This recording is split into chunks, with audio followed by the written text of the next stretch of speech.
Los estudios literarios, o la llamada crítica literaria peruana, adquieren un estatuto epistemológico propio tardíamente en nuestra tradición, a fines del siglo XX, cuando se incorporan los cursos de teoría y métodos de análisis orientado hacia la explicación del funcionamiento textual del uso literario del lenguaje con intención estética.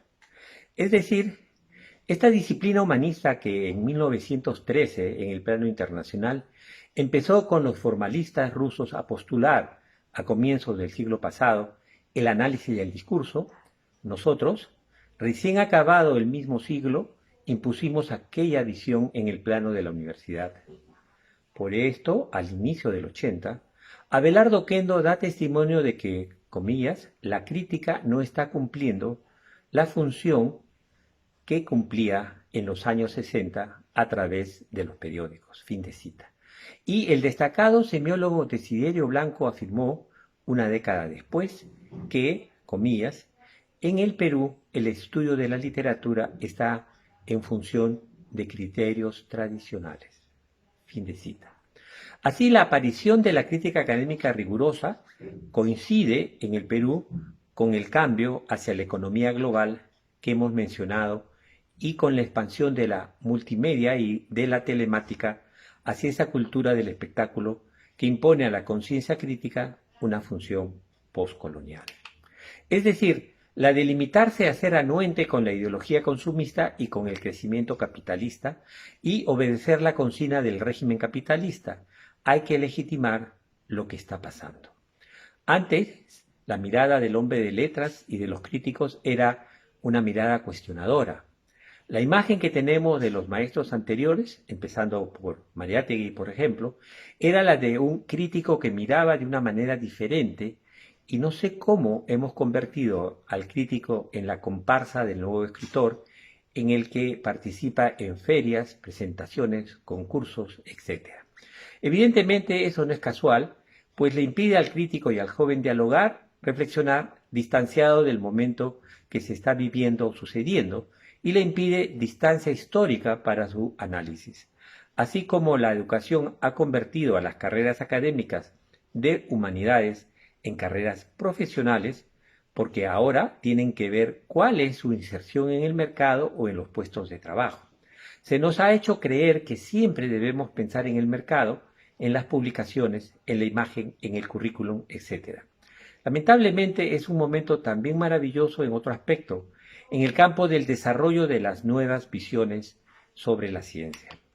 La actitud de las humanidades y de la crítica, encasilladas en su rol tradicional, en una visión postcolonial anuente con el sistema, le ha impedido dialogar en el momento que ha nacido una nueva concepción de la ciencia de raíz interdisciplinaria, la cual se orienta hacia los sistemas inestables, los fenómenos complejos, los modelos probabilísticos, es decir, una mirada que deviene articuladora y que supera la visión positivista, mecanicista y la separación absurda entre letras y ciencias, pues todo requiere del lenguaje y de la imaginación. Incluso pudiendo en este momento reivindicar los estudios literarios que se acaban de formar, ese nuevo estatuto que es interdisciplinario y que dialoga, contrariamente más bien se vuelve una cosa disciplinaria cerrada, muda, callada. Así, los estudios literarios del siglo XXI potencialmente pudieron orientarse hacia eso, pero siguen de espaldas a los procesos sociales, a los cambios y sobre todo a las ciencias. Lo que ocurre es que su práctica analítica, formativa y valorativa ha perdido la atención en lo básico, que es la práctica literaria y artística, y que, además, obvia su voluntad de crítica, de disidencia y de imaginar un mundo diferente. Los críticos se han preocupado más bien en ser escribanos o notarios de cómo se usa, de cómo se valida, de cómo divierte la literatura. En suma, se ha banalizado el discurso crítico. No hay, por lo tanto, ni ápice de algo que va consustancial a la práctica humanística o la práctica literaria, como es la problemática de la identidad nacional o del proyecto que uno quiere construir de una república democrática y plural. Lo que diferencia a esta crítica del anterior es su metalenguaje. Ahora usan términos más complicados, sofisticados, pero no es una retórica la que hace el cambio en una perspectiva crítica.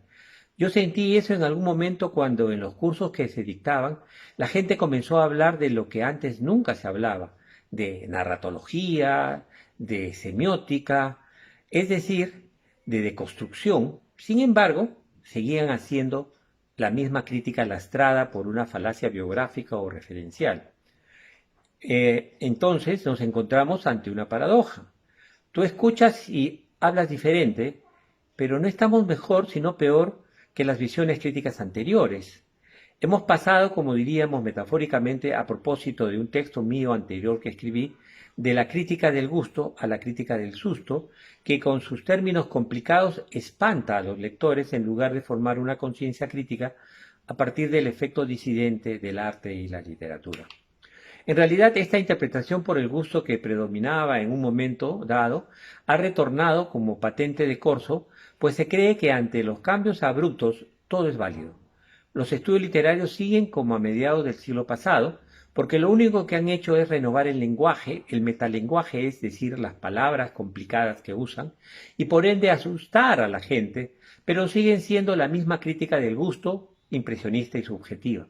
Creo que debemos recuperar la ecología del saber humanístico, que implica que todo saber humanístico o científico en general tiene que dialogar con su entorno y promover una suerte de interacción crítica permanente que ayude al diálogo interno en una formación social, en una tradición que también en nuestro caso espera hace tiempo esa contribución para tal vez articular un proyecto nacional diferente. Una crítica literaria y cultural dialógica, disidente y ecológica se hace indispensable para enfrentar la crisis de gobernabilidad que atravesamos.